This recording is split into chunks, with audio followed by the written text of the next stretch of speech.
This week, the FTC and 48 states filed lawsuits against Facebook, charging the social media juggernaut of monopolistic practices by buying up or shutting down competitors.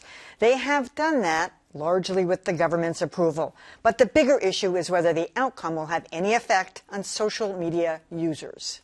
As if Facebook weren't big enough. Back in 2012 and 2014, it bought out Instagram and WhatsApp for $1 billion and $22 billion, respectively. Facebook clearly thought that getting rid of a fast-growing competitor was worth billions of dollars. While social media app users may not care who owns what, NPR media correspondent David Folkenflik says users do care about control of their personal data. Facebook can kind of play havoc with the privacy of your data, whether how secure it is from hackers or to whom it shares, with whom it shares your information and on what basis it's clearly transparent about doing so. Part of the lawsuit alleges that Facebook talked internally about sucking up competitors. Either they sell or get pushed out of business, which is what happened to the video app Vine. And then Facebook said, we're going to either buy you, intimidate you, or mimic you to stamp you out. For its part, Facebook says they played by all the rules and that the government now wants a do-over, sending a chilling warning to American business that no sale is ever final. Still, Facebook has acquired about 70 companies over the past 15 years, with Instagram and WhatsApp more popular than ever, putting Facebook's worth at some $800 billion. And the government is trying to say there has to be room for other players, and there has to be room for consumers and citizens to be able to make other choices, because right now there's essentially no other choice out there. Except this one. Yeah, turn off the apps. Anyway, Dan, I wish I were a little bit more sympathetic to the government's position on this. Yes, Facebook is a behemoth, but it was years ago. And certainly when they acquired both Instagram and WhatsApp, they were already that huge. And they got a government stamp of approval of that. So they're right. They are asking for a do-over, which as David Folkenflik says, is not all that uncommon. I mean, that's what happens as these monopolies grow and grow and grow. But it seems to me they waited a long time to step on this one. Well, Kara Swisher actually made a very important point in the New York Times today, which is that, in fact, the government did not approve Facebook's acquisition of Instagram and WhatsApp. They simply chose at the time not to take any action at all. And we've seen what's happened in the years since that's passed. Facebook has just gotten bigger and bigger and bigger, and it's impossible for anybody else to compete. When the government went after Microsoft a generation ago at this point, they reached a consent decree that actually created some space for the next generation of competitors like Google, like Facebook, to grow and develop.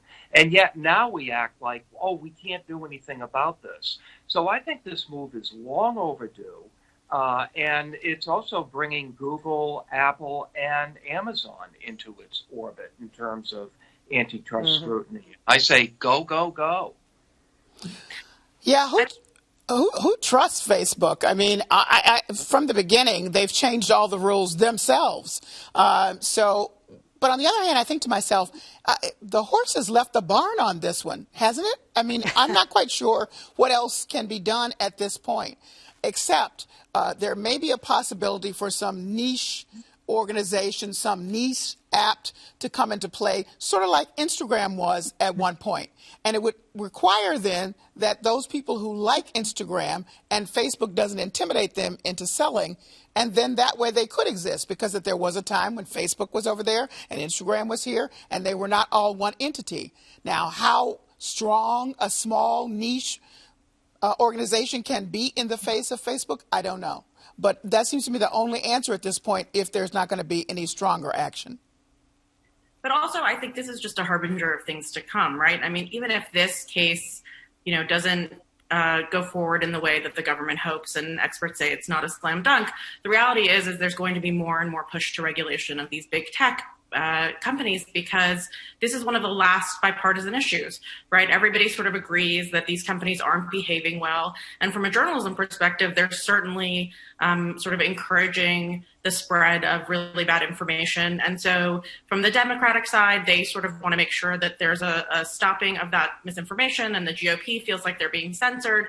So it sort of feels like even if this isn't the thing that finally regulates big tech, there's just going to be more and more push towards this. And Facebook knows that, right? Which is why it's not a coincidence that they've been marrying the back end of these companies together in the last year, sort of to try and make it really hard to separate out WhatsApp and Instagram from their platform. I think Susie makes a good point, and it's not a slam dunk. I think there are two questions. Should it be broken up, and can it be broken up? Should it?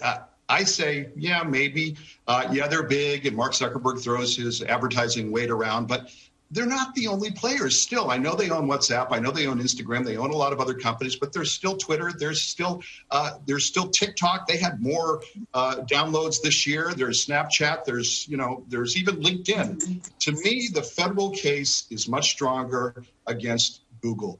Google controls 90% of the internet searches that we do and all of the advertising revenue that goes along with that. They have twice the advertising revenue of Facebook.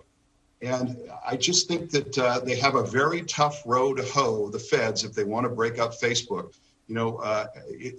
How do they prove, first of all, that consumers are suffering somehow? Yeah. And it's so I don't know how you go backward after you've already approved, or at least Dan says it wasn't approved. They didn't de facto. Well, they looked at the documents. They didn't not approve. They didn't say no to it. They didn't say no to it, but they certainly had all the documents in front of them. Exactly. And, one important note on these lawsuits, I think they have asked the court to say no to any more Facebook acquisitions more than $10 million while the case proceeds. That could be just a little whisper of where the starting point would be for some kind of negotiations later on as they try to reach a settlement.